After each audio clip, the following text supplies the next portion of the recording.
Opa, fala pessoal, seja muito bem-vindo, muito bem-vinda a mais um vídeo aí do grupo de estudos e Clube do Livro que a gente está fazendo, né? Da comunidade Craft Code Club. E bom, conforme vocês já viram no vídeo passado, né? Se você está vendo aí pelo YouTube, a gente está aqui no segundo encontro, né? Referente ao capítulo 2 lá do site Byte Byte Go.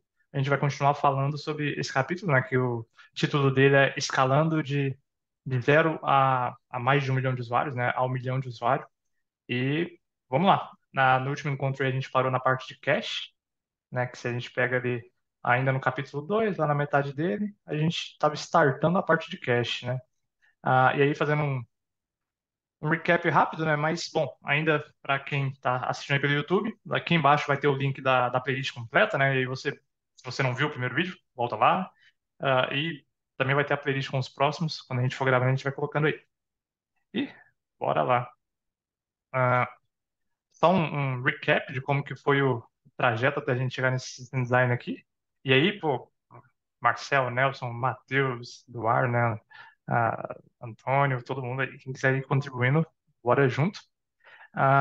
Bom, no último vídeo ali, né, no nosso último encontro, a gente startou com um single server, mas aí, pô, um server só acabaria sendo um SPOF, né? Single Point of Failure. Então, complicaria, mas em certos cenários daria certo. Mas aí a gente, pô, começou a crescer, precisou escalar ele, né?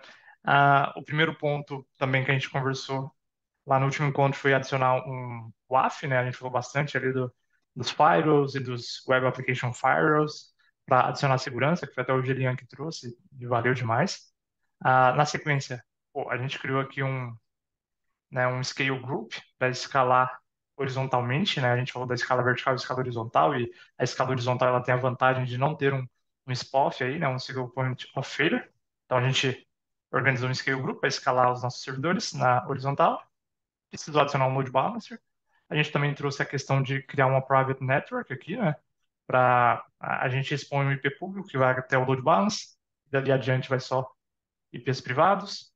Aí até o Nelson, né, no último encontro, falou também da questão do SSL, né? Até aqui, HTTPS, e em muitos casos daqui para frente não tem HTTPS. Tem casos que tem também, mas, enfim, sendo uma private network, aí já, né, fica a critério do pessoal de segurança ali, mas aí já dá para trabalhar com sem HTTPS, talvez.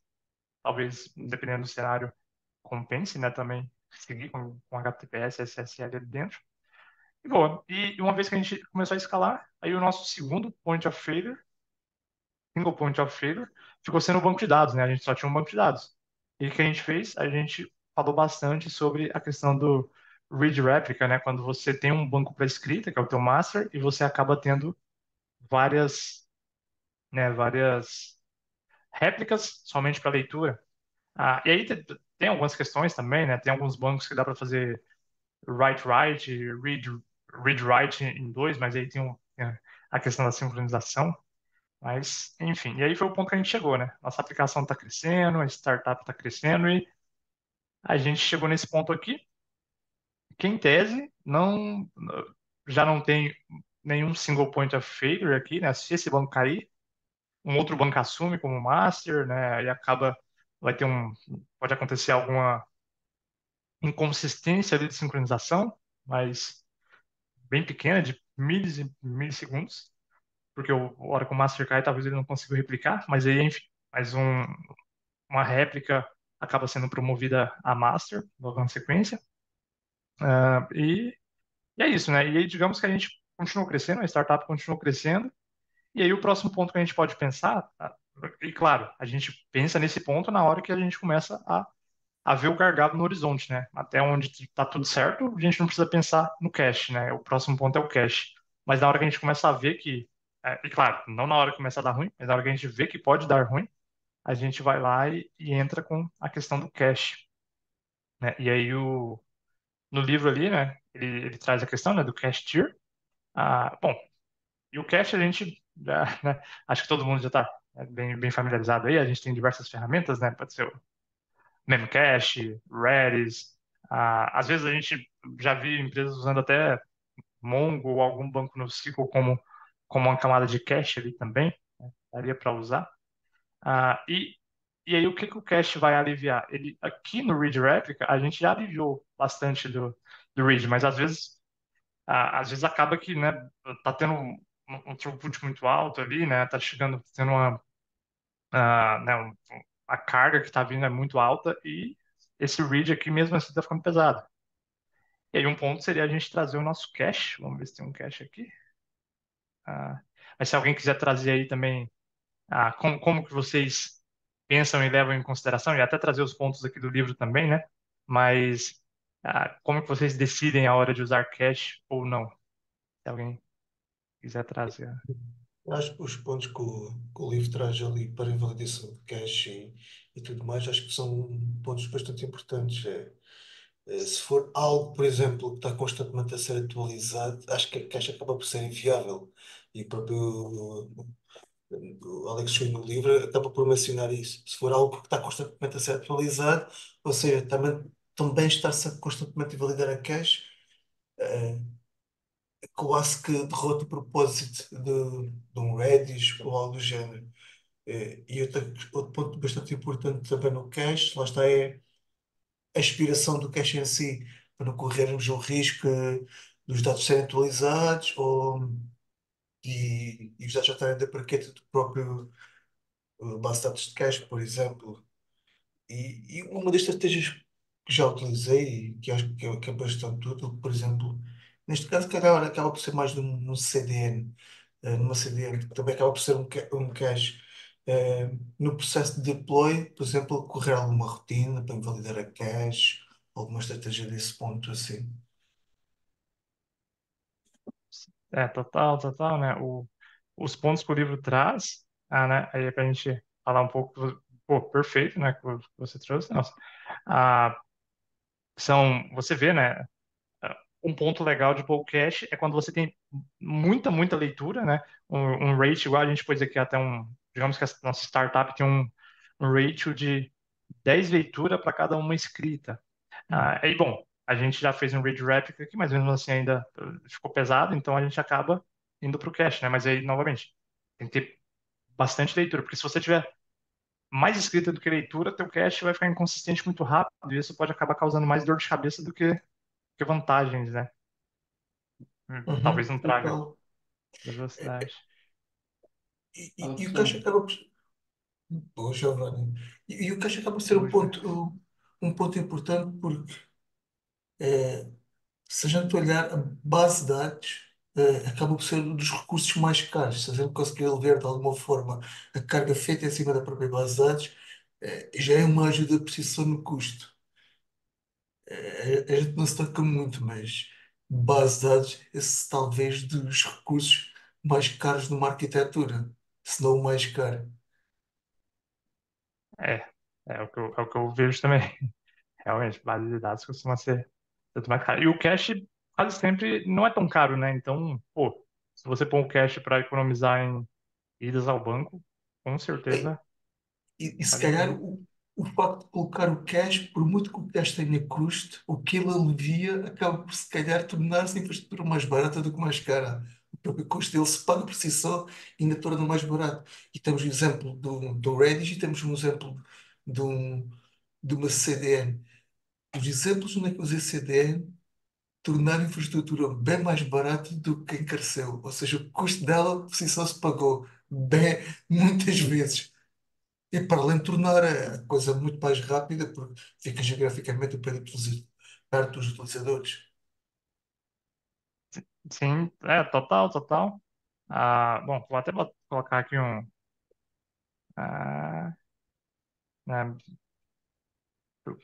consider, oh, vou botar aqui, consider, consider. E aí que a gente falou, né, e o que o livro traz também, questão dos custos, né, questão de consistência, né, a gente tem que ver se o nosso cenário pode lidar com uma consistência ali, até mais do que a consistência eventual, né, pô, vai depender muito do teu, né, time to live, ou de quanto tempo você guarda o cache ali. Então, porque a consistência desses dados pode acontecer de ter sido atualizado e o cache não está refletindo ainda, né? Até a questão de mitigação de falhas, né? Isso. Mitigation, que é que você já tem que levar em consideração que o teu cache pode falhar, né? Ah, eu não costumo pensar, mesmo quando eu tenho um cache só, eu não penso nele como single point of failure, porque se ele falhar, né, eu vou acabo passando direto e batendo no banco. E aí pode ser que seja um problema, realmente seja um single point of failure, mas muitas vezes se ele falhar, vai no banco, e, enfim, por alguns minutos ali vai ficar, o banco vai ter uma carga maior, mas a minha implicação não vai cair, pelo menos na maioria dos casos, né? Então, esse ponto que ele traz, mas tem que levar em consideração, se for um single point of failure, aí vale a pena botar um cluster, né, em vez de somente um cache, né, mas um cache que trabalha com um cluster que quase todos trabalham, né? E normalmente também, lógico que depende, né? Mas se você já tem uma CDN, de repente você já tem outro nível de cache, não somente a CDN, né? Por exemplo, que nem aqui a e-commerce. As lojas já têm a própria CDN, aí o cara vai fazer, vai buscar o próprio catálogo. Também é cacheado, né? Então, se a CDN caiu, não vai diretamente ao banco, né? Ainda tem outras barreiras, digamos assim, né? É, total, exato. Bom, mas alguém quer trazer mais algum ponto? Porque aí agora. Eu, eu acho que aquele link que o Marcelo partilhou aí no chat, acho que seria interessante. Acho que a gente pode partilhar aí na tela. O que é que você acha? Claro, claro, deixa eu tentar pegar ele aqui. Caching strategies, né? Sim, É sim, exato. São, aqui são dois pontos até que eu até gostaria de dar ênfase, né? Que os próximos pontos que são estratégia de cache eviction, né? E também cache expiration. E a estratégia de cache, né? Que muita gente acaba colocando, pô, colocou o Redis lá, colocou o Memcache, colocou alguma camada de cache. Mas aí você pergunta, poxa, qual que é a tua estratégia de cache eviction? Muitas vezes a pessoa nem sabe o que é cache eviction, né? E aí você pensa, poxa, e se vier se realmente o sistema for de alta escala, invariavelmente você vai bater no limite de memória.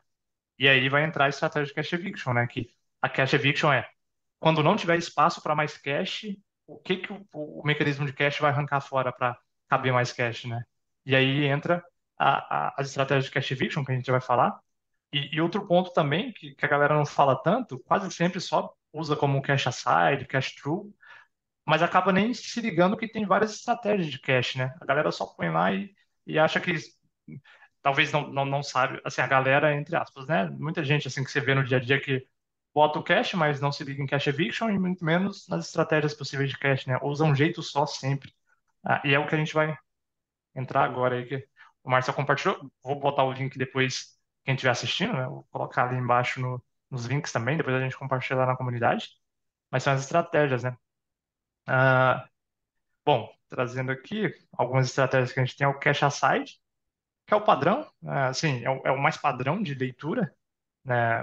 Eu considero o cache aside como um padrão de leitura, né? Eu não sei se está muito correto isso, mas que é, primeiro você, aqui está o write, né? Na real, eu considero leitura que é, primeiro você vai no cache, quando você está recuperando dado, e aí o cache é um cara do lado, né? Ele não é um cara que fica entre.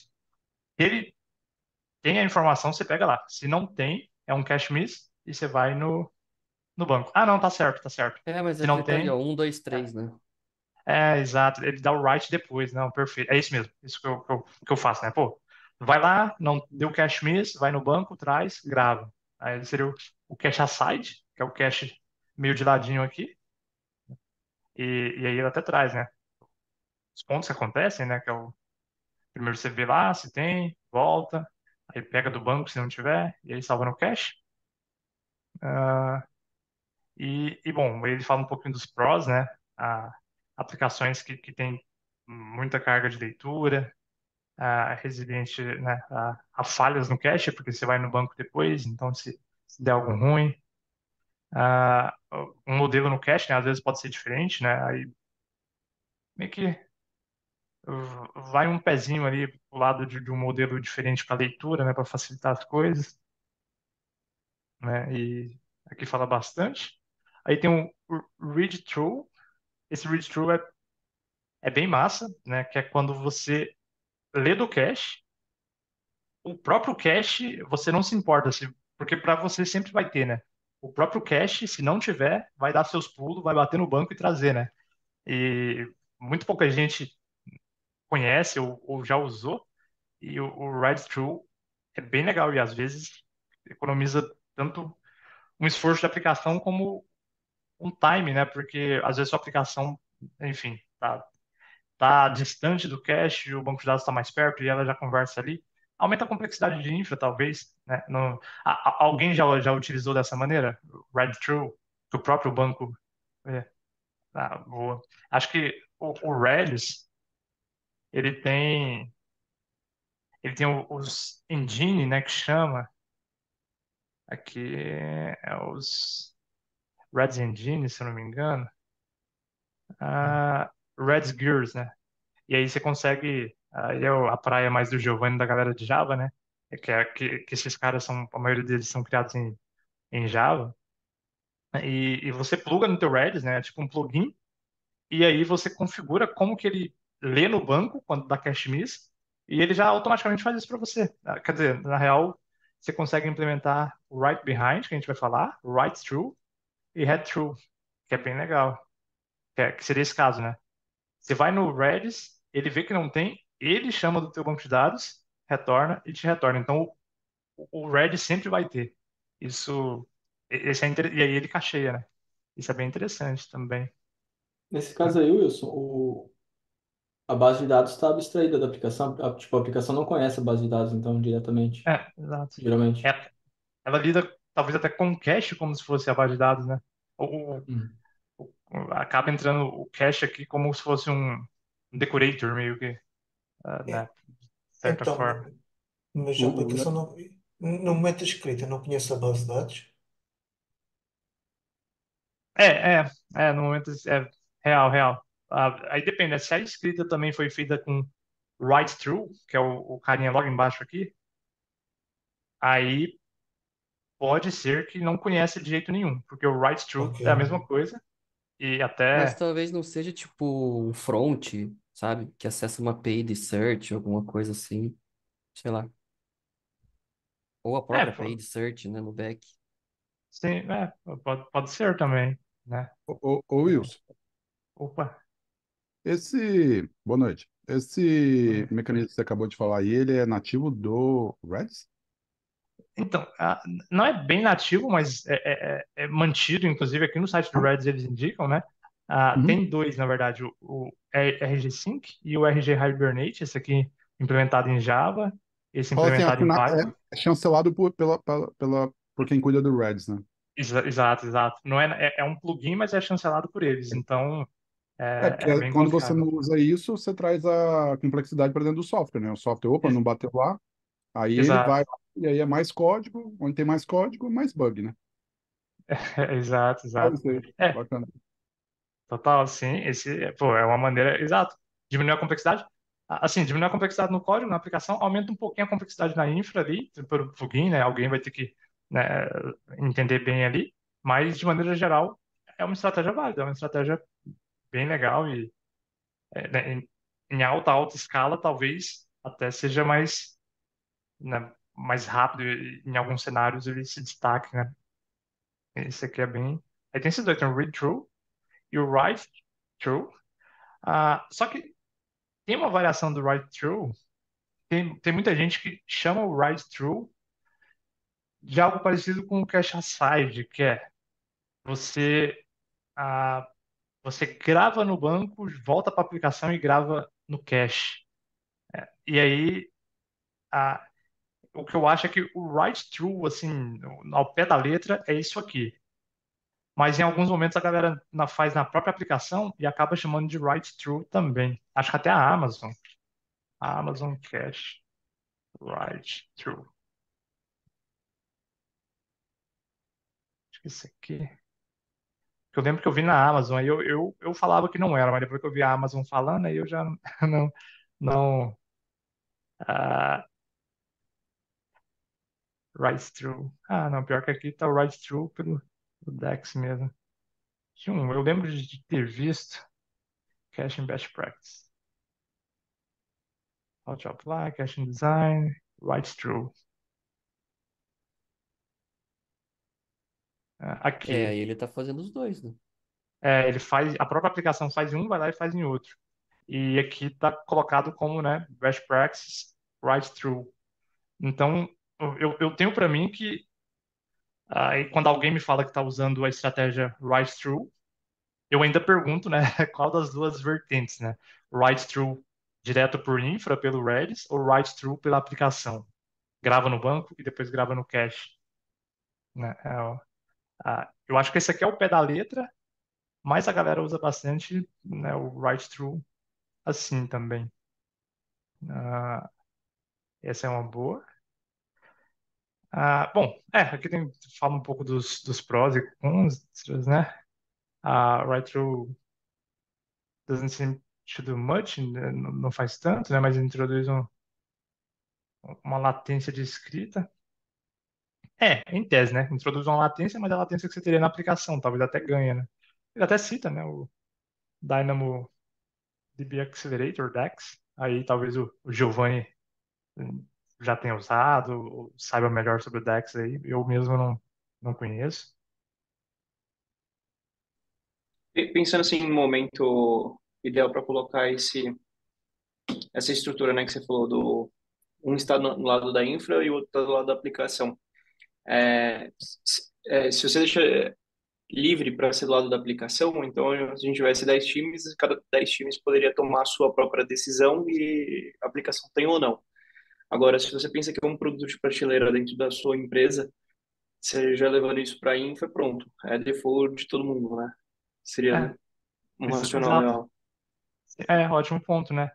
Pode ser que o time de arquitetura decida que é assim, então em vez de deixar para cada time, ele já implementa isso na infra mesmo, e aí, né, tem muitas opções para os desenvolvedores, eles vão usar ali e vai acabar já usando o default, né? Agora, se você joga para aplicação, você deixa na mão dos times, né? Cada time ali vai escolher.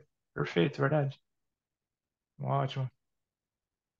Ah, e bom, passando um pouquinho mais, né? A gente tem também o Write Around, que esse write around, na verdade, ele nem fala tanto aqui, mas o write around é quando você não se importa com o cache na hora de salvar.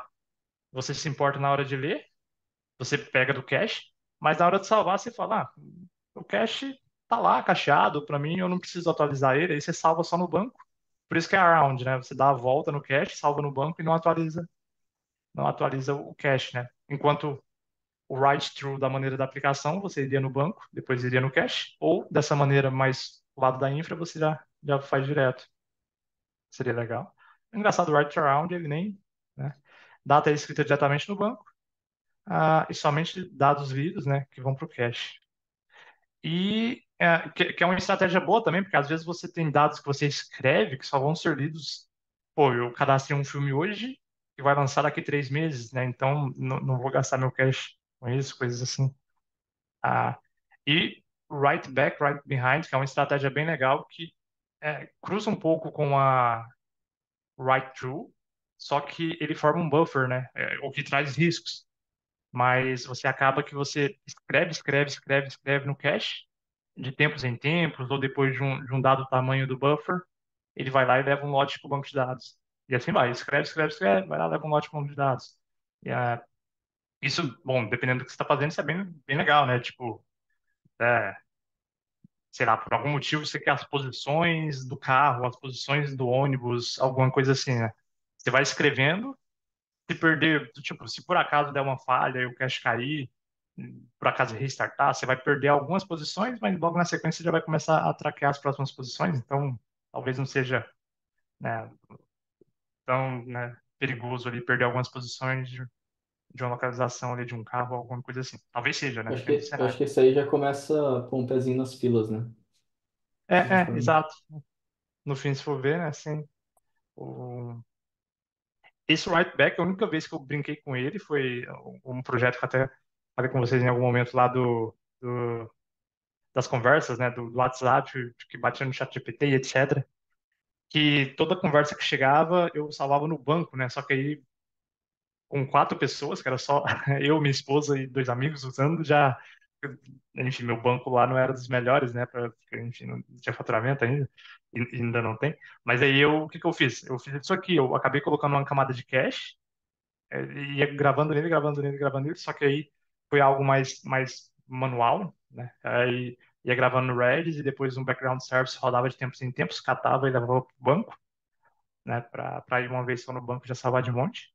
Mas, enfim, é uma outra estratégia válida também, né? Aqui ele até fala, né? Quando você tem muita escrita, e pô, isso pensando em Twitter, Facebook, né? Twivo, Twitch, por aí vai, pô. Umas estratégias assim até cabem bem dependendo do cenário, né? O banco deve sofrer. Ah, e boa. E ele traz essas que também são as que eu conheço, já ouvi falar também. Eu não ouvi muito além disso. E depois eu vou mandar o Marcel já compartilhou, mas depois a gente manda lá na comunidade também, né? Esse link E. tá no final ali do capítulo também. Boa, boa. Verdade. É um dos links lá do referência. Legal. Valeu demais por compartilhar. O... Show. E aí entra, né?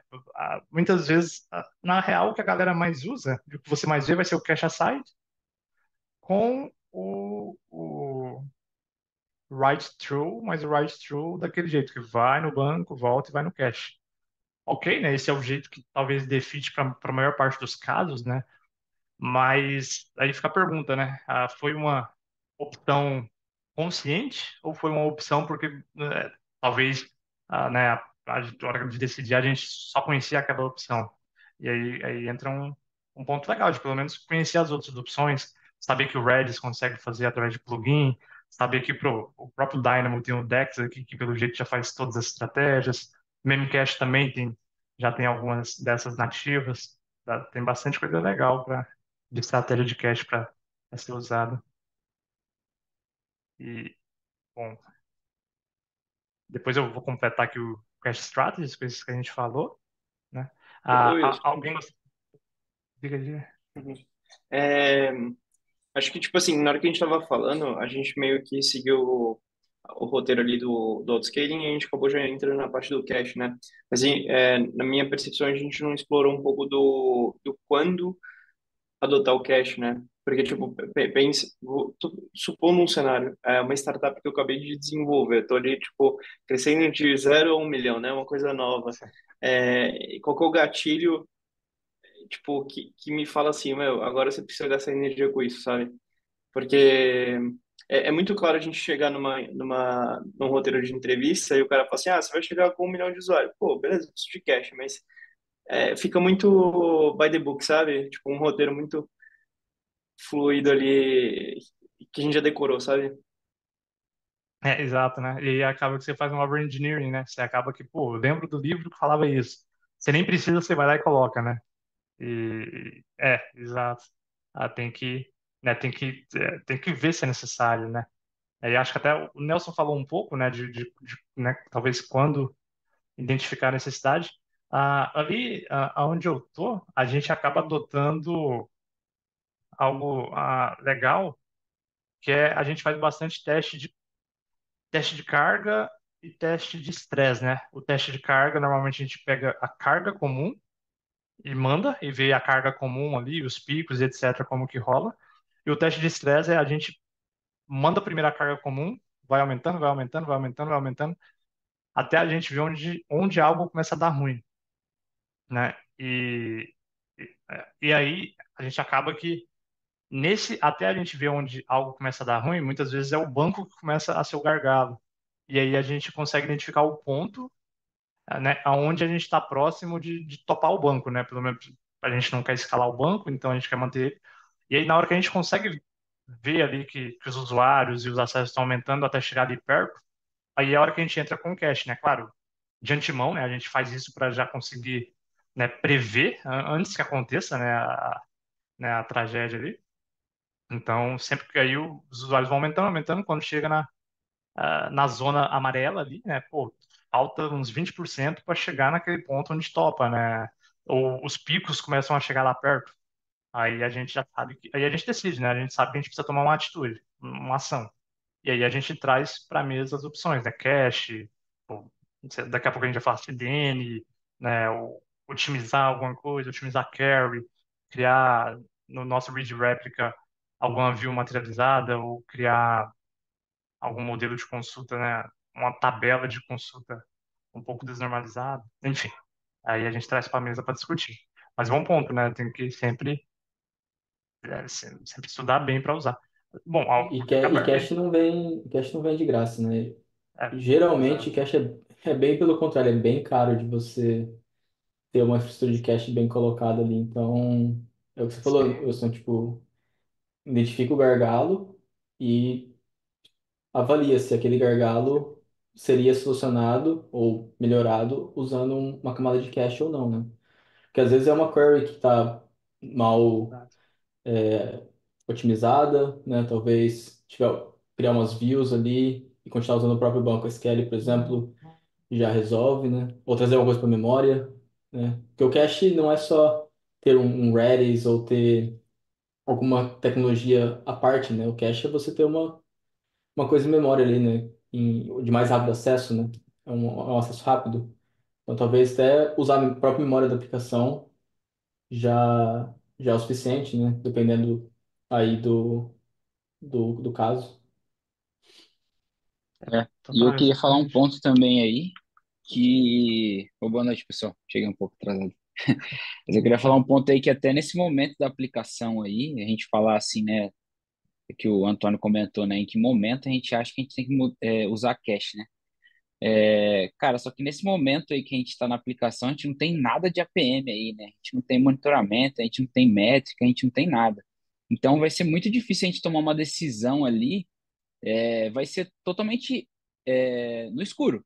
Vamos colocar um cache, às vezes é alguma coisa ali, alguma query ali que a gente melhora e a gente economiza dinheiro. Então, às vezes, talvez colocar uma camada de monitoramento nesse cenário aí vai ajudar a gente a tomar decisão. Porque eu acho que hoje tudo que a gente toma de decisão é baseado em métrica, baseado em observabilidade. Então, nesse momento que ele trata o livro, ele trata como a última camada, né? Mas é dispensar, né? Se a gente não pode ter um mínimo ali de monitoramento das nossas aplicações ali para poder ter um mínimo de com base no que vai tomar a decisão, né? Eu fico me pensando nisso. Sim. Não, Boa, e é, também, acho que a gente vai falar próximo aí das eviction policies, mas é uma coisa que o pessoal costuma é, subestimar, porque às vezes dá muita loucura por conta ou que não está ciente de qual policy que está sendo aplicada, ou as policies, na verdade, entram no lugar atrapalham a regra de negócio, né? Às vezes o negócio não aceita você ter uma consistência eventual, ele não aceita você talvez ter uma perca, né? E assim por diante. Então, tem vários fatores aí que entram para colocar um cache. E eu concordo, não sei quem que perguntou, mas não dá para ter uma resposta padrão. Ah, ficou mais de 1.000 requests para um cache. Não. Tem muitas outras coisas para considerar, né? tá. Exatamente, assim, por exemplo, aí dentro do que a gente propôs aí, sim, tem algumas coisas assim que a gente poderia melhorar, né, que é a questão de identificar dos critérios foi o que o Ricardo falou, né, ter o monitoramento e a gente identificar os gargalos ali, né, e através disso verificar ali a gestão de índice ali para ver se não consegue diminuir, né, a carga ali na leitura, né, diminuir o tempo ali de resposta do banco de dados, criar um pool de conexões ali, né, para ter um reaproveitamento melhor ali do acesso ao banco de dados, né, que é um dos maiores ofensores ali, né. Então, assim, até o cache, cada componente que a gente coloca mais é uma complexidade a mais, né? Talvez a gente, o, o, o ideal seria, né, ir até o limite do que a nossa arquitetura ali, ela pode ser melhorada, né? E aí a gente identifica, após isso, né, ou se tiver alguma outra oportunidade muito clara, aí a gente começar a adicionar essas camadas aí que também podem resolver o problema também de certa forma, né? Uma delas é o cache aí.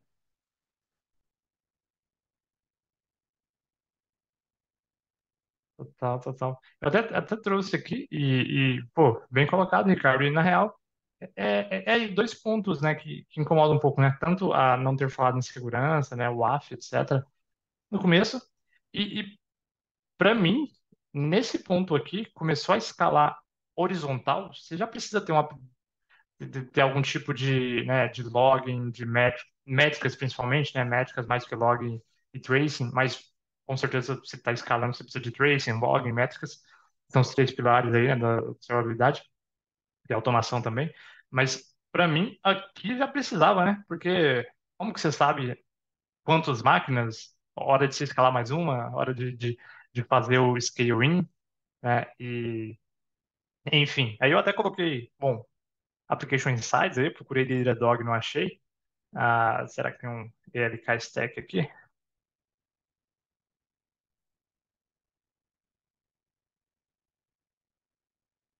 É, pelo jeito não.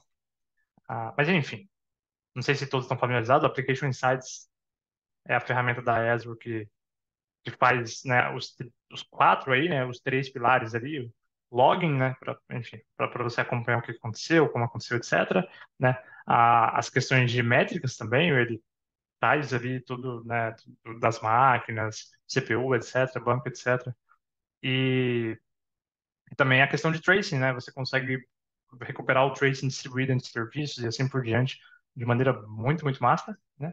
E automação, mas enfim, mas esses aí são tópicos que a gente vai falar um pouco mais para baixo, né? Mas show de bola, pô, Ricardo.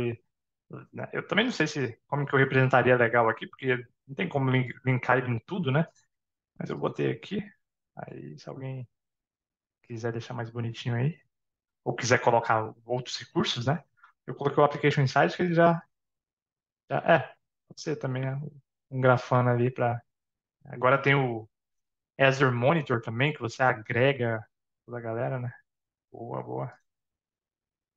E, bom, o meu entendimento, né? Se eu falar besteira aí, alguém corrige, né? Mas os três pilares, né? Pelo menos até onde eu lembro ali, que são, né? As métricas, né? Que no fim é você ver, pô, quanto de CPU que vem usando com o tempo, quanto de memória vem usando, quanto o banco tá usando de memória e assim por diante, né? Que são as métricas. A questão dos logs, né, que aí já é mais simples, é realmente logar e você conseguir ver o que que aconteceu na aplicação, né, enfim, coisas assim. Dá pra, alguns logs incluem até eventos e etc. E a questão do tracing, né? Aí o tracing já é mais para um troubleshooting, para um debugging ali do que está acontecendo, né? Quando você vai procurar mais algum problema, e o tracing brilha melhor. Ah, e acho que é isso, né? E automação, né? Pô, super importante, né? Porque às vezes você tem tantos serviços, tantos logs, tanta coisa, e que até às vezes acontece uma falha, passa lá e acaba que a equipe não viu, alguém não viu, aí, pô, 1 milhão de logs por dia. Então, a automação para, pô, se passar de 80% aqui, lança lá um SMS no Slack, no Teams, né, um alerta, ou até quando acontece certos eventos, né, tipo, poxa, foi enviar um pacote para, enfim, para a empresa de transporte, por algum motivo a empresa de transporte não reconheceu o pacote, e esse pacote ficou travado no meio do caminho de vai ou não vai. E, enfim, tem que mandar um alerta e muitas vezes até questão às vezes é questão técnica, às vezes até pinga no business, né? Porque às vezes esse alerta na real tem que ir até para a pessoa de operação, para ela tomar uma atitude com aquele pacote que ficou parado e entrar no site da empresa de transporte e ver o porquê que não foi e assim por diante, né? Que acontece também. Ah, mas boa, né? Só a gente vai falar melhor aí mais para frente também desses caras. Mas se alguém quiser trazer mais algum ponto, até É, falar mais um pouco. se calhar só acrescentava que normalmente as métricas dividem-se em dois grupos. São as sistémicas, que basicamente são métricas de sistema, como rede, CPU, disco, basicamente mais relacionada com hardware. E depois temos também as métricas de business, número de utilizadores, número de requests. Basicamente são mais voltadas para o que é que se passa relativamente ao cliente sobre a aplicação. Isto acaba por ser os dois tipos de métricas que nós também temos. Perfeito, perfeito. Mas um ponto ali que eu achei no livro, ele traz, né, essas duas questões, e ele fala um pouco da métrica de business ali junto, né, onde ele traz as métricas de aplicação, métricas técnicas, e para mim é meio que é tão distante um do outro, né, porque pelo menos eu hum, nunca vi em nenhuma empresa que eu passei, as métricas de business e as métricas técnicas eram coletadas do mesmo lugar, né? Quase sempre, ah, é, a- eram gerados eventos, mas, por exemplo, a Application Insight é quem ficava ali fazendo as métricas técnicas e etc., CPU, mas aí, tipo, dos eventos gerados, né, pelas aplicações, algo conectava nos eventos ou conectava nas bases de dados, né, gerava ali um database, data warehouse da vida, e de lá algum Power BI puxava, tipo, eram meio que pipelines bem distantes, né, que faziam, né, até o Alex Should ter colocado junto ali, às vezes ele nem separou tanto, meio que dá a entender que essas ferramentas talvez participariam das métricas de business. Eu não sei, pelo menos é onde eu passei não era, né? Como que é a visão de vocês e a vivência de vocês? Eu confesso que, por exemplo, já usei o Prometheus para as duas coisas. Ao mesmo tempo que fazia Hum, métricas sistémicas, também fazia de business. business. Coisa estava a vir pelo utilizador, número de utilizadores que estavam online na aplicação ao mesmo tempo. E por acaso já usei, neste caso, o Prometheus e o Grafana para mudar as duas. Obviamente que depois, quando vinha a questão dos reports, quando vinha requirements de business, só pediam métricas de business. Ou um dashboard com métricas de business. E aí tinha que fazer a separação.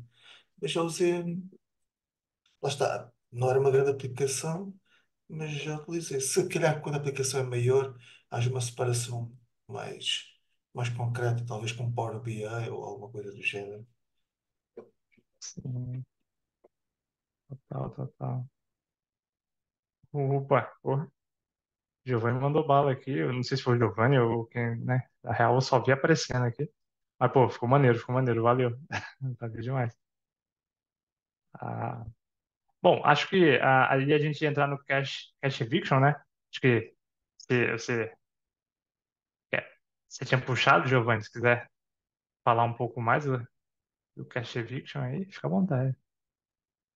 Esses três aí são os que ele traz ali no capítulo. E, pra ser sério, acho que não foge muito desses três. Na verdade, eu não lembro agora se tem algum outro. Coloquei uma descriçãozinha na frente aí também, do que eles são, né? Mas aí entra o que você falou, né? Wilson? Uma hora a, você tem um gargalo físico ali do teu cache, né? Ele vai estourar a memória, ele vai acabar o armazenamento. Então, uma hora você tem que se livrar dos registros que talvez não precisam ficar mais ali, né? E aí você tem essas três estratégias, que é o first in, first out, que é basicamente uma fila, né? De certa forma. Então, o cara que chegou primeiro ali no cache, se precisar tirar, ele é o mais antigo, né? Que chegou na festa, então ele é o primeiro a ir embora. O LFU, que é o Less Frequent Used, que eu sempre confundo com o LRU, mas basicamente a diferença dos dois é que o frequently, ele vai contar quantas vezes aquele registro teve um acesso. E aí o que tem mais acessos vai para o topo e o que tem menos acesso vai indo para o rebaixamento ali, né? Ele vai ser indo ali para poder ser tirado. E o recently used, ele é toda vez que acontece alguma coisa com aquele cara do cache, ele vai para o topo da, do cache ali. Então, o último cara acessado é meio que o último a sair, de certa forma. Então, toda vez que, se eu não me engano, quando você lê, ou escreve, ou atualiza, qualquer operação que é feito no LRU, esse cara do cache vai lá para o topo da fila. E aí, se o cara acabar sendo não utilizado, não acessado, não mexido em nenhum momento, ele vai lá para o final da fila e vai sendo removido conforme for precisando. É simples, de certa forma, mas aí depende dos casos de uso, né? Talvez é mais interessante para você manter ali no cache sempre o cara que é mais acessado, né? Então você não quer que ele saia nunca, então talvez o LFU é mais interessante, porque se você, sei lá, um produto que é muito acessado, ele fica sempre no cache, né? Aí o produto que está esquecido ali, eventualmente ele vai sair, né? Esse é interessante. Mas eu não lembro de um quarto ou quinto aí, se alguém lembrar, mas em teoria é simples, mas é bom ficar atento como é que acontece, porque pode acontecer do teu cache ir embora, se começar a ter um monte de cache miss ali e não saber exatamente o que aconteceu, né? Exato. É simples, mas passa rasteira, né? Passa rasteira Pois é. fácil, fácil. Marcelo? Diga lá, Marcelo. Não, só uma dúvida que me veio à cabeça, porque o Eviction Policies é tipo realmente a configuração daquele cache quando a memória do cache estoura. É isso, né? Por exemplo, não tem nada a ver quando você vai, por exemplo, criar um cache, seja no Redis ali, e você seta um TTL de, sei lá, 60 segundos, 2 segundos, 5 segundos. Isso não é Eviction Policy, é só sei lá, não é Eviction Policy, porque não tem nada a ver com a memória dele em si, né? Eu acho que não, mas também você tem a questão de, por exemplo, eu quero manter somente 10 registros no meu cache. É uma constraint, né? Ela não é exatamente de memória ou de armazenamento, mas é uma opção sua, de certa forma, uma constraint sua. Você não quer mais que 10, né? E aí, o 11º cara que quiser entrar, alguém vai ter que sair. É aí onde o cache eviction entra em funcionalidade. O TTL eu acho que não entra aqui, né? Porque o TTL acabou o tempo, ele está inválido. Então ele vai sair de uma forma ou de outra. O Exato. TTL talvez seja assim mais voltado com aquela, com a métrica que você calculou ali para você não ter aquele dado desatualizado ali em cache ali, né? Que Uhum, esse dado aí, sei lá, ele é acessado a cada dia, né? Então vou colocar um TTL de um dia, né? Ou ele é acessado a uhum, cada minuto. Talvez seja mais nesse sentido aí, né? Não para gestão de armazenamento ali, né? Caso falte memória, né? Tenha que o próximo registro ele tenha que tirar um outro ali, né? Exato, exato. Aí eu É, usaria o expiration policy. O eviction policy. isso, exato. No livro ele até coloca os dois como separado, né? Tem o expiration policy, que aí é o caso do TTL, né? Que você seta por registro do cache, ou você seta uma variável global de todo o cache vai durar 10 dias, uma semana, etc. uhum, E aí ele coloca esses dois, né? O expiration policy e o cache eviction, que é perfeito, o que o Giovanni falou, né? Ah, um, um não afeta o outro, né? Um é quando topou o número de registros, ou topou a memória, ou topou algum limite do hardware, e aí o próprio cache vai ter que tomar uma decisão de arrancar fora alguém, e o outro já é algo mais consciente teu, né? E também você vê que não faz sentido o cache ficar né, sei lá, por mais de 7 dias, porque os produtos têm uma rotatividade muito alta e 7 dias provavelmente já vai ter acabado, ou algo assim, não uhum, sei. Então, total. E do que você falou, Giovanni, também, assim, sendo sincero, eu também não. É o first in, first out, LFU, LRU também, né, igual você trouxe. Yeah, eu também não vejo. Eu sei que no Redis existem variações do LFU e do LRU, que é se você setou um TTL, aí ele tem prioridade, né? Os que têm uhum, TTL ficam com prioridade, os que não têm meio que ficam por último, mesmo que eles tenham a pontuação de frequent used menor, uhum, mas como ele não tinha um TTL, um time to live, o Redis entende que você quer que eles fiquem mais tempo, então ele só faz o eviction, só faz não, né? Ele prioriza o eviction em quem você setou um TTL, mas ele acaba, no fim, se apertar muito, ele vai começar a fazer eviction em todo mundo. uhum. Boa. Bom, Tem uma dúvida aí. Vocês falaram aí sobre a questão. Eu nunca tive a oportunidade de configurar um Redis assim, né? E principalmente esse eviction policy. No caso do um é independente do outro, por exemplo, eu estou criando eu frequentemente uso o Redis lá, né? Mas como é um banco de dados como serviço, eu não mexo nessas configurações. Posso perguntar até para o DBAs lá por curiosidade, vou anotar. Mas assim, vamos supor, se eu geralmente utilizo com Inspiration Policy. Porém, por default, o Redis ele tem um eviction policy setado ali, vamos supor, se caso, pô, o expiration policy é só por tempo. Então, se eu topei a memória ali, o meu Redis vai começar a cair. Ou ele vai ter uma estratégia de eviction policy setada e vai começar a eliminar ali, vamos supor que o dev ele errou, vamos dizer. Cara, ele setou muito tempo lá, ou não setou, e esse começou a topar ali, tá dando uma carga muito grande, e aí o banco de dados tem que tomar alguma decisão. Ou isso vai crashar mesmo o banco, não, né? O Redis, no caso, né? Fica Sim, essa dúvida aí, se vocês têm conhecimento disso. é isso que o Giovanni compartilhou aqui. Crachá não vai. Você falou que você não usa, você, tipo, você usa, né? Porque tem um default lá, então ele sempre vai ter, Sim, né? tem um default lá, né? Exato, Existe os exato. dois, né? Compartilhado, então, né? Eu tenho um expiration e um eviction policy, né?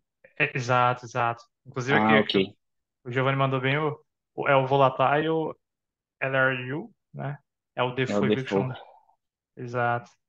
Show. E aí o volatile eu acho que é aquele que eu falei, né? Ele remove os que tem expire, né, setado para true.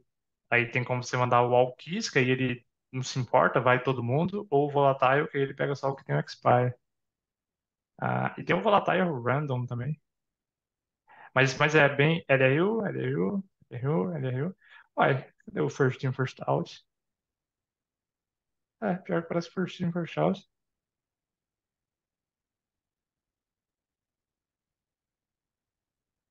Ah, esse aqui ele não Tem salva um os no novos eviction, valores, ó. né? É, Loucura.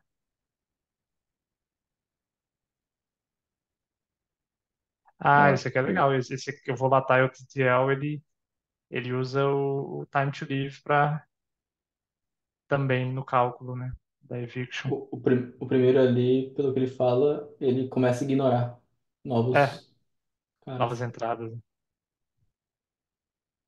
O que me parece ser, assim, claro, né, sem cenário para tudo. Mas me parece ser o melhor evitar esse aqui, porque, né, se tá, sei lá, né, vai que alguma coisa começou a chamar a atenção dos usuários. Uhum. Mas é engraçado, Acho né, que eu jurava que tinha um first in, a first out. regra, a regra geral, eu acho que é ter o TTL, né? De uma forma ou de outra, é É, sempre sempre tentar ter bom. um TTL pelo menos, porque o cache não é para ser um storage permanente, né? Então, é interessante você renovar ele de vez em quando. E ele é volátil, né? Ele é um cara que você pode cair e voltar a qualquer momento, né? Ele não Sim, é para ser tão confiável assim como um banco com persistência duradoura, né? exato, total, total. É o que eu penso também. Mas boa, depois a gente manda lá também na comunidade, né, esse linkzinho do Reds. Ah, boa, perfeito, pô. Acho que a gente foi a fundo aí e falou bastante do cache, né? Pô, tá massa. Alguém tem mais alguma consideração referente ao cache? Antes da gente ir para a CDN? Não, bora. Boa, bora para a Esse, CDN, então. Show. Bom, e aqui a gente vai falar um pouquinho da CDN, né? Eu acho que, bom, o CDN foi um dos primeiros, lá no começo da carreira, foi um dos primeiros nomes, assim, focados em escala que eu ouvi falar, quando estava aprendendo as paradas de front ainda, né? Que é o Content Delivery Network, né? E o Alex Chu traz logo na sequência do cache ali, que também eu chamo de cache também, né? Que de certa forma é um tipo de cache, né? A especializada, a CDN é uma especialização de cache, de certa forma, né? Ah, só que diferente do cache que a gente está falando agora, né? Red da vida, ou qualquer Memcache, etc. Esse cara é mais focado em arquivos estáticos, né? Ele é mais focado em você salvar a imagem, CSS, talvez a página, os arquivos ali do teu React, tem os arquivos estáticos, né?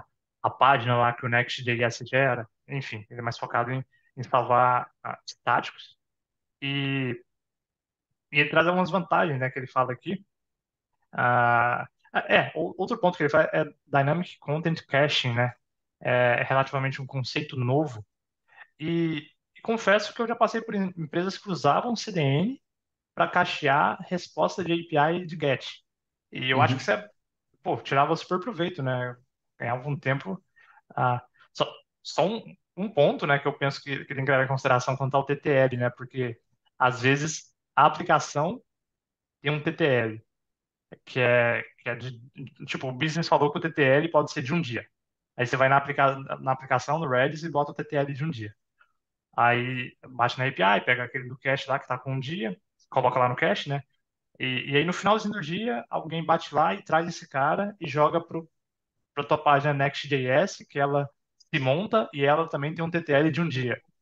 E aí a CDN também foi com TTL de um dia, né? E acaba que você pode alcançar um TTL de 3 dias, né? Sem, enfim, tem que tomar cuidado enfim, configurar bem ali os headers de expiração, né? E tomar cuidado para não encadear os time to live e acabar tendo um time to live muito maior do que o business consegue, né, suportar. Ah, mas, bom, da CDN, né, ela é mais focada em arquivos estáticos, mas, novamente, né, pô, às vezes você cacheia uma resposta de GET, é super legal, né? Ah, questão de posts, né, e etc., eu acho que já não tem nem muito como fazer, né, mas para ali, assim, para os GETs da vida, é bem legal, né?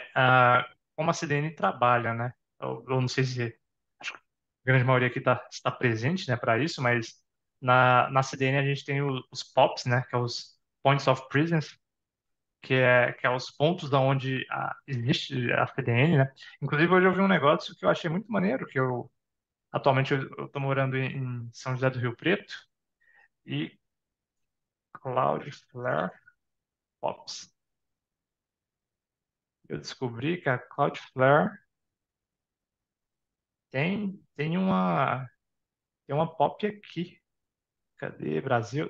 Poxa, acho que Brasil só perde para os Estados Unidos em número de POPs. Mas, pô, São José do Rio Preto, tá? Tem uma galera aqui, né? Uberlândia, não só as capitais, né? Se a gente Sim. for lá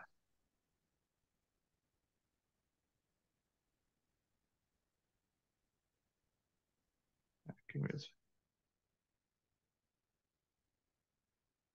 da Ezer, poxa, só a capital que tem. Às vezes nem adianta, Uhum. porque o servidor também tá lá, né? Quer dizer, adianta por custo, né? Acaba saindo mais barato. Mas para ganhar em latência, né? Quase não dá muito resultado. Pô, a Cloudflare é fera nisso, né? Pô, os caras conseguem Belém, Belo Horizonte, Blumenau, Brasília. Os caras conseguem estar quase no Brasil inteiro. É muito maneiro. Ah, bom, mas aí, opa, o Giovanni já mandou. Na verdade, o Nelson mandou aqui, né?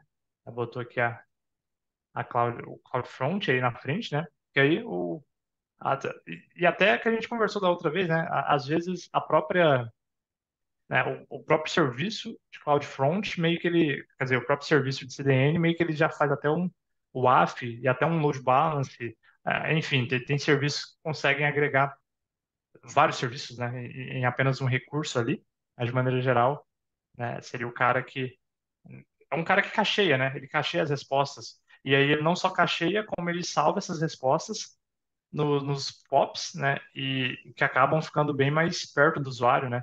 Por exemplo, eu estou aqui em São José do Rio Preto, um site que usa Cloudflare, em vez dele vir lá de São Paulo, pô, minha latência vai ser 2 milissegundos, vai bater provavelmente aqui no centro e voltar para mim, né, a cidade nem é tão grande, então, dependendo até compensa, né, dependendo de onde você estiver, uma Cloudflare talvez compensaria até frente a um dos grandes cloud providers públicos aí, é bem legal de ver e de pensar, né?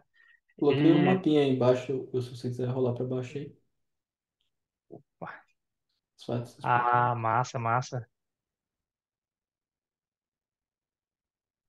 É isso, né? Pô, você tem um servidor, né, que acaba que os usuários todos batem lá, e inclusive se você está em vários países, né, internacionalmente, aí é até mais expressivo na diferença, né? E aí quando você acaba tendo os POPs, né, ou os ads, e aí você consegue, os usuários vão consumir, em vez de consumir daqui, consomem dos POPs, né? E boa. E aí tem a questão do Edge também, né? Computação na borda também, né? Que hoje em dia os POPs, eles não só guardam arquivos estáticos, mas muitos POPs eles processam, né? Então você consegue. A Vercel é uma das pioneiras de fazer a parada muito, muito bem feita, que você consegue mandar, codificando ali no Next.js, você consegue codificar já o que vai rodar no POP e o que vai rodar no servidor. Então aqui no POP você já consegue bloquear o usuário que está sem token, autenticação, consegue até fazer algumas coisas, né? Processar, enfim, ali em vez de. Porque normalmente, né, os POPs eles só guardam arquivos estáticos, né? E aí, com computação na borda, né, que vem se tornando realidade aí, é bem legal também. Ah, e o- um outro ponto também é que a Vercel não, Verizon, né? A Verizon que eu usava era muito massa, porque as imagens que ficavam nas POPs, você conseguia passar por parâmetro dimensões, e aí ela acabava redimensionando imagens para você, né? Ela agregava o serviço de redimensionar a imagem, otimizar a imagem, que era muito, muito maneiro. Ah, bom, alguém quer trazer mais algum ponto das CDNs? Eu acho que tem bastante coisa para Eu ia falar. comentar que geralmente é mais utilizado para, igual ele falou ali, né? Arquivos estáticos, né? Então, HTML, imagens, JavaScript, arquivos estáticos no geral. Mas uma parada também que é interessante, talvez até de curiosidade, a parte de dinâmico, né? De CDN para requisições dinâmicas, como o GET, essas paradas assim. Tem o cache, que é muito legal. Só que também tem outra parada no mais baixo nível que é, de fato, o roteamento da request até chegar no servidor de origem, né? Que geralmente, se você for pensar, é muito mais provável que a CDN, o servidor da CDN lá na borda, tenha uma rota muito mais otimizada para chegar na origem do que a internet da sua casa, né? Então, vai saber por onde que a internet da tua casa passa e pode ser que aconteça de a CDN que você está acessando tem um link direto, né, via backbone ali, uma rota super otimizada que vai chegar na sua origem mais rápido. Eu não sei dizer com dados quão real é isso e quanto mais rápido é isso, mas pelo que eu estava dando uma olhada, isso de fato acontece, né? Embaixo dos panos ali. Ir pela CDN, geralmente você vai ter uma via mais otimizada até chegar na origem. Total, ótimo ponto também, né? Com certeza, né? Grandes empresas, né? A Amazon da vida, esses caras, né? Com certeza já tem ali seus meios, né? Pra Uhum. trazer. Não, show, pô. Se alguém quiser fazer mais alguma contribuição, manda bala. Acho que só uma curiosidade. É, teve um tempo atrás que eu ouvi um podcast da Globo, é, e aí, tipo, pelo que eu ouvi, eles acho que são o terceiro maior player que tem a própria CDN. Então, tipo, eles olham para todas essas métricas aí e enxergam que eles têm um potencial de economia comprando os próprios CDNs. Então, às vezes a gente fica muito nisso, né? Do tipo, vou usar CDN do mercado, tipo, vou expandir para cloud. E às vezes isso é um custo inviável. E é isso, só tenho essa curiosidade. Total, total. Acho que faz total sentido. Aí tem até o Ricardo aí que tá lá na Globo, que pode falar um pouquinho, um pouquinho mais aí sobre a CDN ali, como que funciona, como que tá. Cara, então, essa parte da CDN aí é do time de plataforma de vídeos, né? Eu trabalho na plataforma Uhum. de identidade de acesso, né? A gente tem três plataformas lá grandes, né? Produção de conteúdo, que é a parte que os jornalistas publicam e tudo mais, e aí tem a plataforma de vídeos, que ali, cara, de fato, eu não tenho conhecimento, muito conhecimento ali sobre a parte de CDN, Eu conheço uma menina que trabalha no CDN Live, porque tem vários times lá, tem o CDN Live, CDN Body, que lidam com conteúdo já streaming, mas não é live, né? Mas o que eu fiquei sabendo, que eu acompanho direto as entregas de quarters deles, eu sempre aprecio as entregas. Cara, a CDN dos caras ficaram tão boas que hoje eles comercializam a CDN deles. Então acho que eles têm um grande aprendizado aí e tudo mais. Mas assim, cara, é um outro mundo assim que eu não conheço também, desconheço assim. Mas é bem legal, cara, o negócio aí. Eu vou É, convidar alguém aí para tentar participar aí do grupo aí, para contar um uhum. pouco Pô, pra seria gente. massa. Só que aí é outro patamar, né? Você precisar da sua própria CDN, você ter o, a bala ali para conseguir colocar, espalhar ela pelo mundo ou por onde você precisa. Eu acho que tem que estar numa Sim, escala meio diferenciada, né? com certeza, com certeza. E streaming de vídeo ainda, né? Duas empresas anteriores, né? Eu trabalhava na Encripta, né? E ali a gente prestava serviço para a Record também, né? E é claro que a volumetria tem uma diferença boa, né? Mas também era uma volumetria legal. E, e o custo, o maior custo ali tanto live, VOD, né?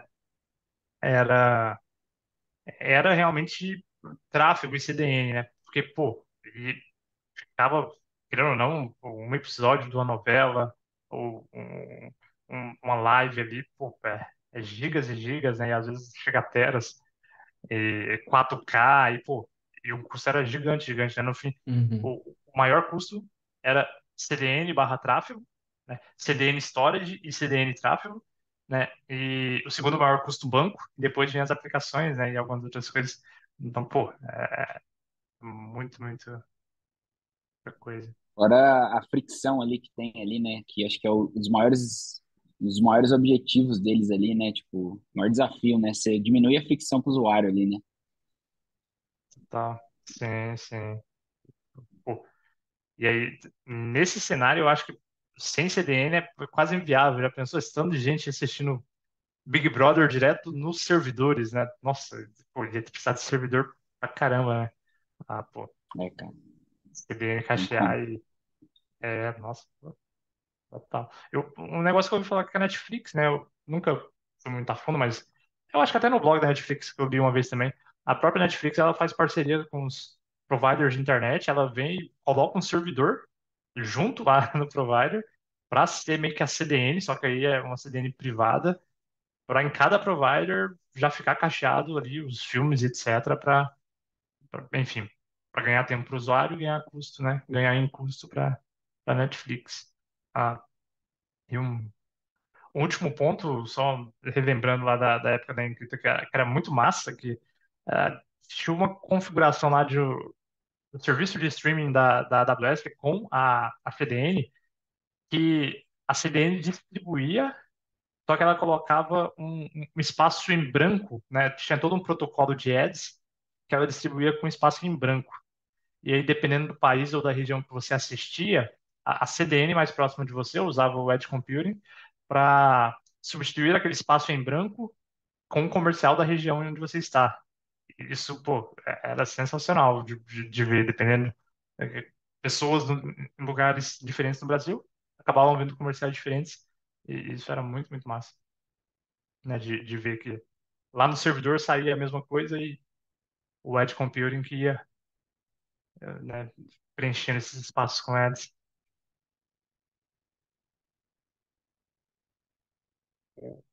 Deixa eu trazer aqui. Esse aqui, nossa, esse aqui é da Netflix, Giovanni. Pô, tá. Tem um pouquinho de CDN. Se brincar, tem mais CDN que provider de CDN. Tem mais pop, né?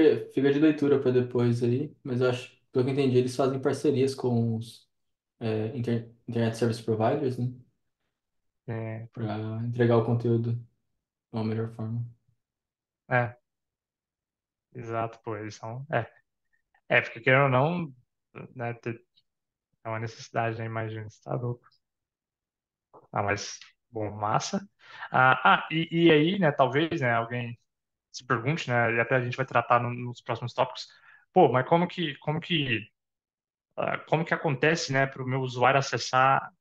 Tipo, o usuário vai digitar lá o domínio, né? Como que ele vai para o POP em vez de para o server, né?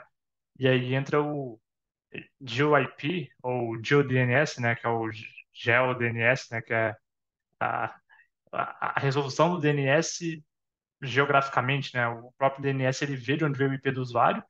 Se o IP do usuário é um IP de tal região, ele resolve para POP mais próximo, né? E manda para o usuário. Isso é bem legal. Tanto usado bastante aqui, quanto lá no Availability Zones, né? Data Centers, que a gente vai ver daqui a pouco. Multi-region. Mas, mas é isso. Alguém quer trazer mais algum ponto sobre as CDNs? E alguma curiosidade?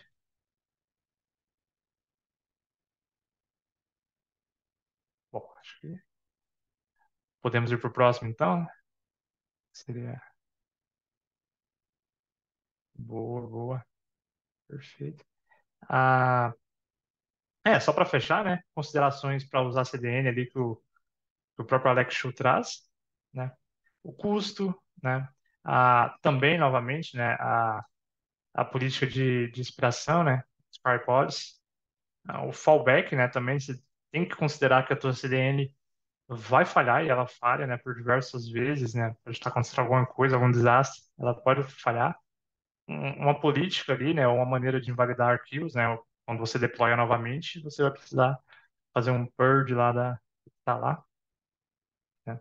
Invalidar objetos da CDN e versionamento de objeto, né? Tem algumas CDNs, alguns serviços que provêm esse versionamento, é bem legal.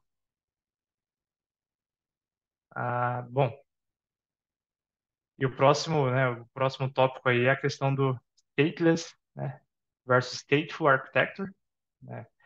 Você manter sua arquitetura stateless em vez de uma arquitetura stateful. Alguém quer trazer esse tópico?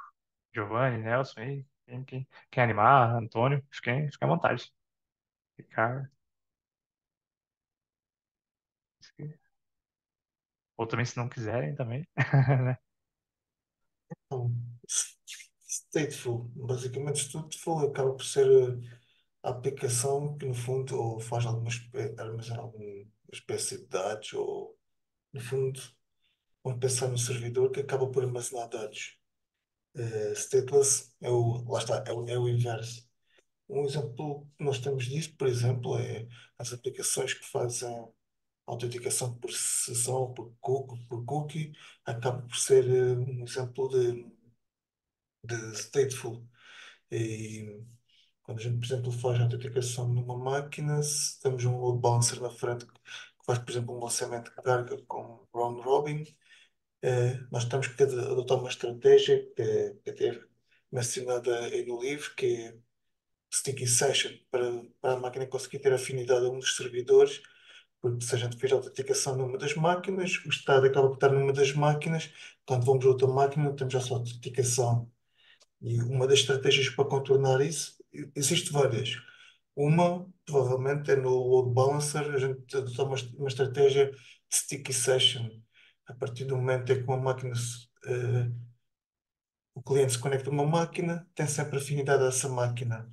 Outra estratégia possível também de fazer é tentar mover essa sessão para um cache, poderia ser um Redis, por exemplo.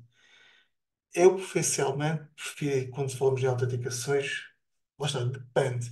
Tentar usar uma estratégia mais stateless, ou com, com- usando um JWT token, alguma coisa do género, em que, como a autenticação, o token é sempre carregado nos requests, e assim a gente pode bater em qualquer um dos servidores, se cair, continua tudo bem. Isto é um exemplo, no fundo, de stateless e stateful.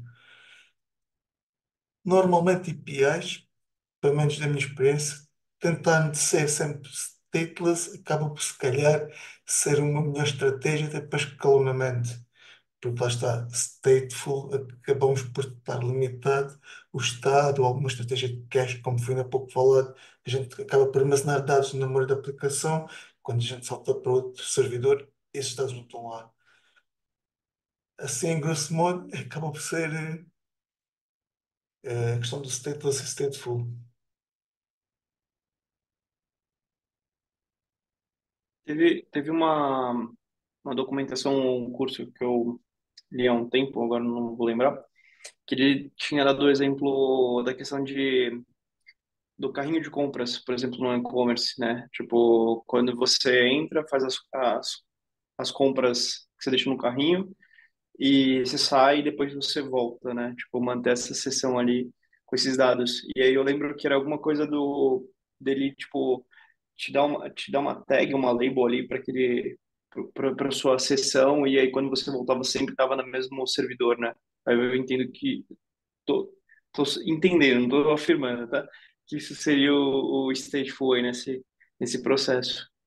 Essa até provavelmente estamos a falar do Sticky Session, provavelmente. O que é que o Sticky Session acaba por ser? Uma vez que batemos no load balancer, o load balancer reconheceu uma máquina, bateu nessa máquina, ele próprio também adiciona um cookie nessa resposta, e esse cookie é sempre carregado nos próximos pedidos, e ele sabe identificar que é de uma determinada máquina. Basicamente, isto normalmente é uma opçãozinha que nos load balancer, a gente chega lá, ativa, mesmo para contornar problemas de aplicações que não conseguem ser stateless.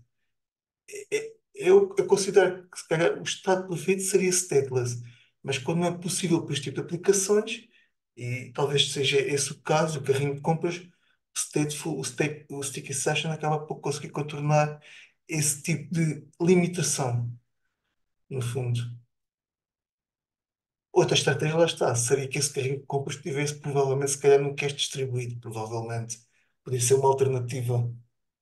É que o Stick Session ele é mais relacionado ao load balance em si, e ele garante que toda a requisição daquele usuário vai sempre para a mesma instância de servidor, né? Essa é a do Stick Session. Agora, o usuário ter a sessão no cookie não necessariamente tem a ver com o Stick Session, porque você pode ter essa sessão gravada num cache externo a todos os servidores, que é um cache distribuído, né? Então você pode ter exatamente o mesmo efeito sem utilizar o stick session do load balancer. Acho que é importante diferenciar o que é o stick session e o que é o usuário ficar com a sessão dele ativa, né?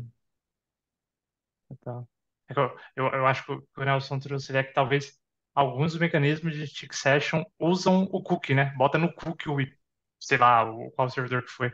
Mas é uma maneira de usar, total, né? É diferenciar, tipo, implementação pode ser assim, o próprio load balance ter um registro de cada IP, esse IP tá indo para aquele lá, esse aqui tá indo para aquele, ou N maneiras, né? Às vezes, às vezes até mesmo se for uma camada mais espertinha, né? Já ali uma camada 7 da vida, você já pega até o usuário logado, né? Você pega o token, vê Uhum. que o usuário está logado e direciona o próprio pelo ID do usuário, algo assim, né? Total. E- Uhum. isso é legal. E aí o Stick Session, ele tem um risco, né? Que, querendo ou não, a tua ideia é que você tenha os servidores ali subindo, scale out, scale in, né? E aí, na hora que você faz o scale in, você pode acabar derrubando um servidor que tinha uma galera com certas, né, sessões, né? Essa sessão estiver gravada no próprio servidor, aí a sessão meio que já era, né? Mas, novamente, né? A sessão e o próprio Stick Session são caras que caminham, né, Uhum. juntos, mas são separados, né? Tipo, são diferentes, né? Uhum. Podem caminhar juntos, podem não. Provavelmente Então, quem trabalhou ou trabalha mais com server-side rendering está mais acostumado a ter que lidar com esse problema. E quem lida com SPA, né, o Single Page Application e tal, já é por padrão stateless, né? é, A arquitetura te força a ir para esse caminho, né? Então, eu acho que se você não trabalhou com essa parte que a sessão fica no servidor em si, dificilmente você já teve esse problema, né? Porque hoje é muito comum você trabalhar no arquitetura stateless, né? É meio que o padrão hoje em Uhum. dia, e você vê muito menos a configuração de stick session por aí do que você via antigamente, né? Que tudo ficava ali na memória do servidor, né? Eu acho que hoje em dia, total. com o escalonamento horizontal, acaba por ser o padrão mais comum, lá está, o sticky session. Quando se escalava verticalmente, a sessão numa máquina não era assim grande problema, ou stateful numa máquina não era grande problema. Mas quando se fala em escalonamento horizontal, acaba quase por ser uma boa prática se pensarmos logo que a aplicação esteja preparada para ser stateless.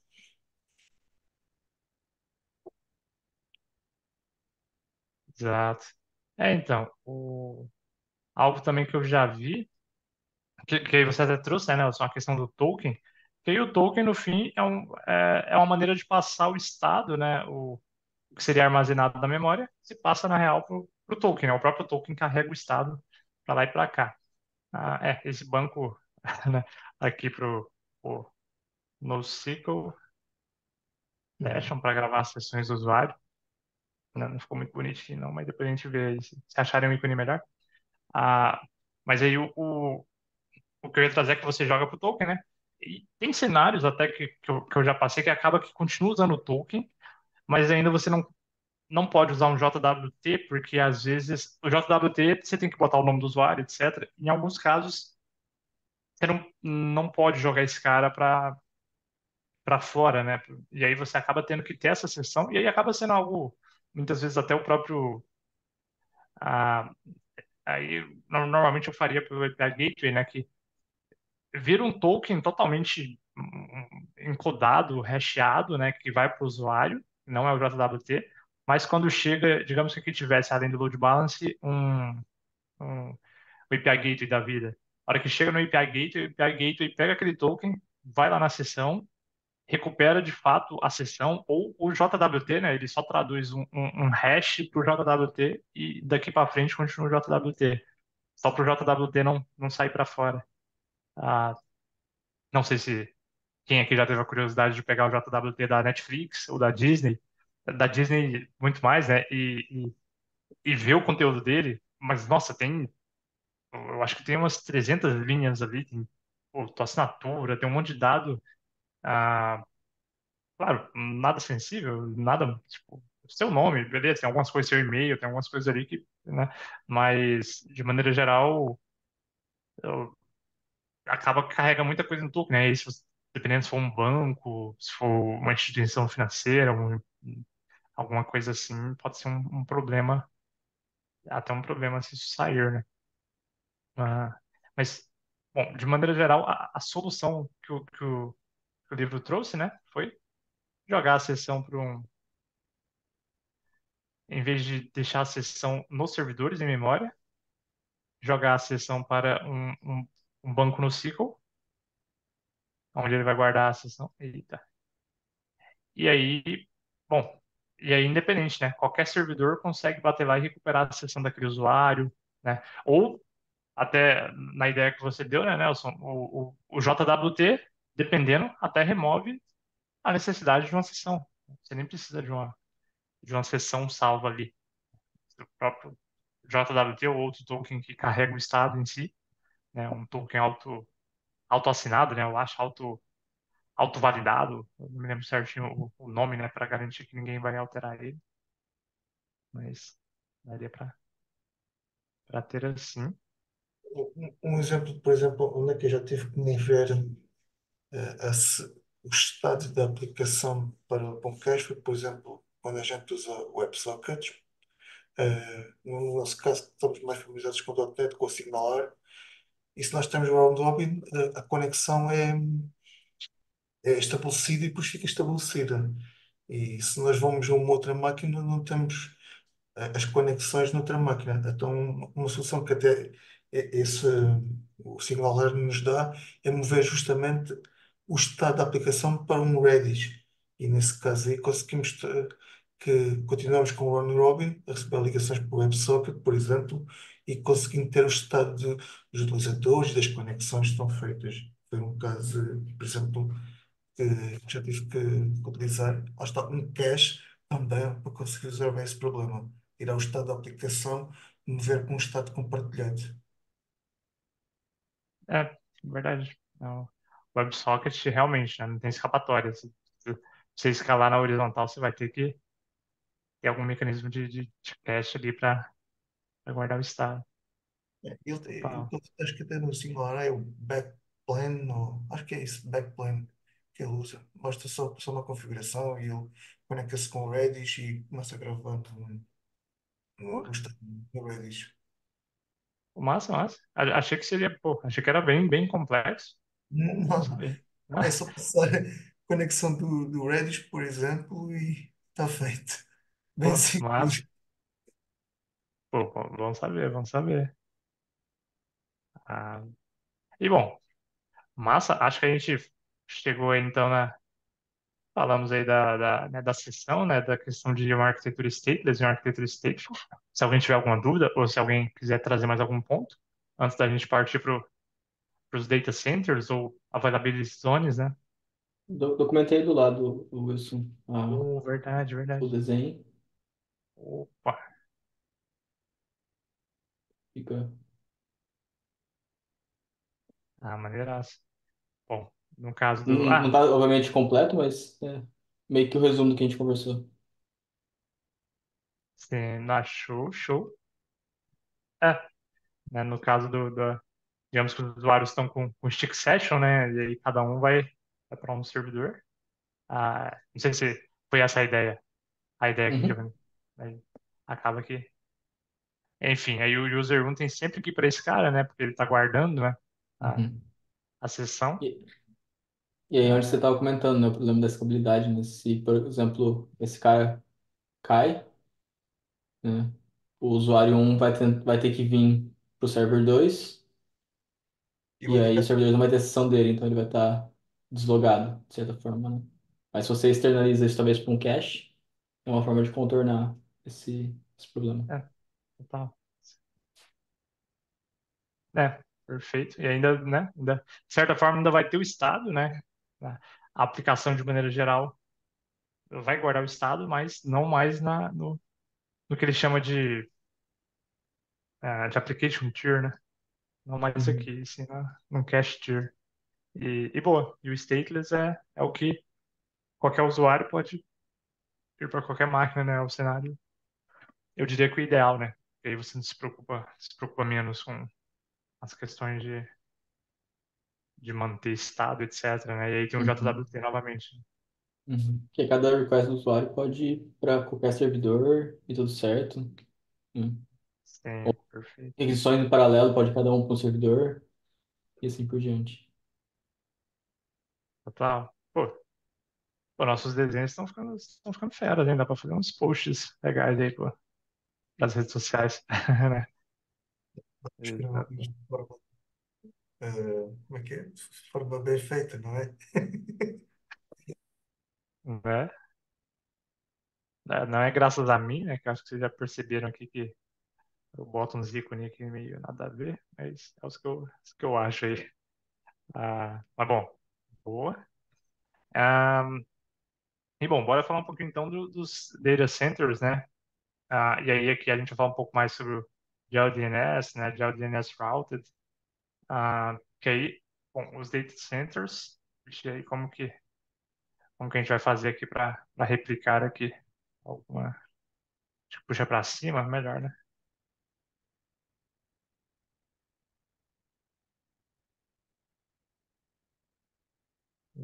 Boa. Bom, e a questão dos data centers, né? Quer dizer, na verdade, se alguém quiser puxar, né? Pode ficar à vontade, quiser falar sobre os data centers, só para eu também não monopolizar, né? Eu acho que você está mandando bem. É seguir. Beleza, beleza. Então, bora lá, bora lá. Bom, os data centers aí tem algumas questões, né? A gente pode trazer novamente a questão da geolocalização, né? Tem a questão da CDN, mas às vezes, por exemplo, um post não vai ficar na CDN, ele vai acabar tendo que, digamos que a gente está usando uma aplicação, né, japonesa. Pô, a gente tem que ir lá no Japão, né, bater lá no servidor, fazer o post, gravar no banco e retornar. Então, a gente pode ter a questão dos a- na, na, na, na AWS é Availability Zones, né? Eu acho que na Azure é Region, Acho que Research Region. Não- Acho que é algo assim. Eu me lembro que é o R alguma coisa, né? Ah, enfim, mas são data centers, né? Data centers em regiões diferentes, né? Ah, a gente tem, às vezes, ah, na mesma location, a gente tem zonas, né? A Azure tem 3 zonas por location, que são ainda 3 zonas no mesmo data center, tipo em São Paulo, etc. Zonas independentes, que já é legal você ter espalhado ali, mas também é legal você ter em múltiplas locations, né? Pô, eu vou ter, trazendo lá da eShop World ali onde eu trabalho, a gente tem um data center configurado, né, na Azure, na Europa, um data center na Europa mais para o lado ali da Ucrânia, na Europa mais para o lado da Inglaterra, e nos Estados Unidos, né? Então, acaba que é legal por 2 motivos, né? Quem é dos Estados Unidos consegue acessar muito mais rápido, fazer as operações, etc., muito mais rápido ali, porque a latência vai ser bem menor do que se tivesse que ir lá na Europa.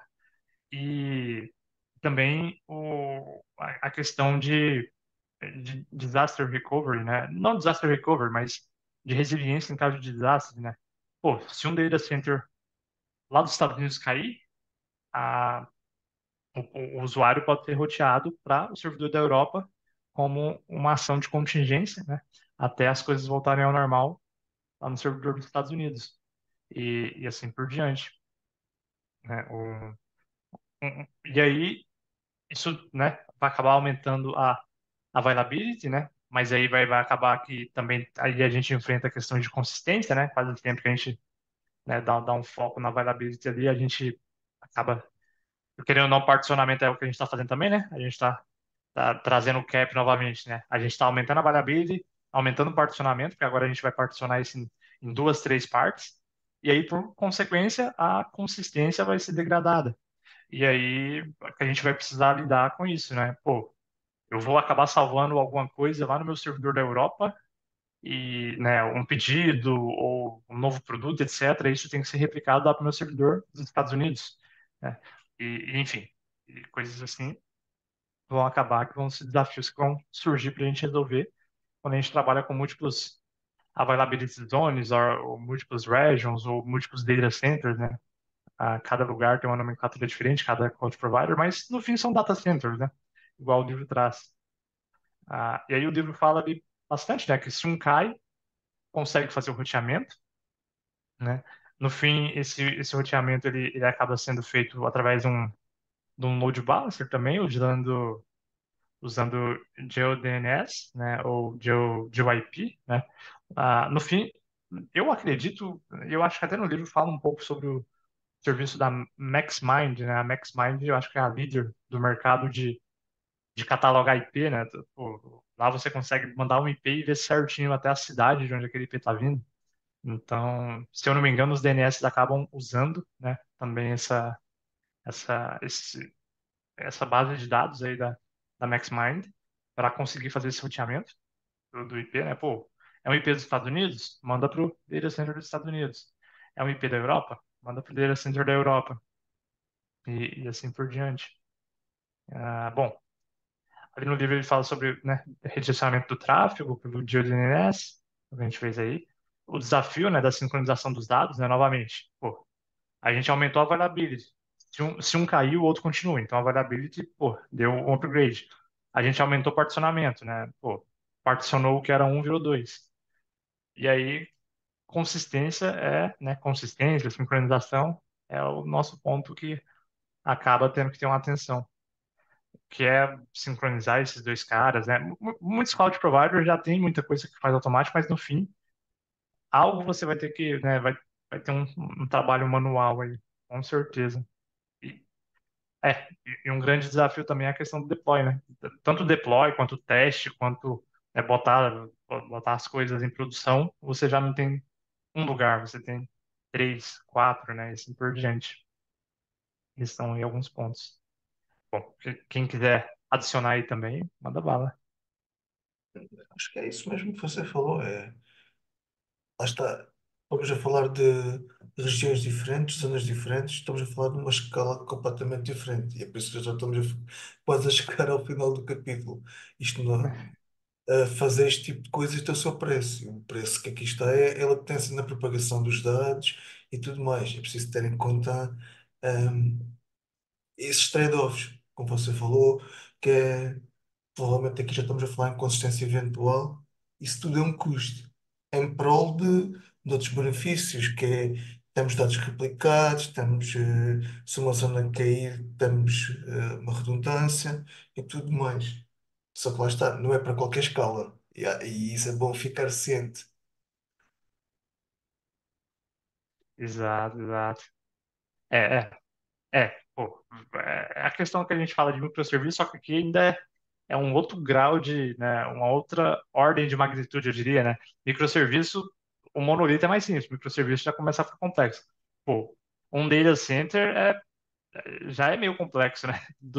Lidar com dois data centers aí vira loucura. Tem que ter uma equipe de ops ali bem legal, né? Muita automação. Principalmente, principalmente quando falamos de ler de dados. A da aplicação, a coisa ainda vai, ainda é intuitivo.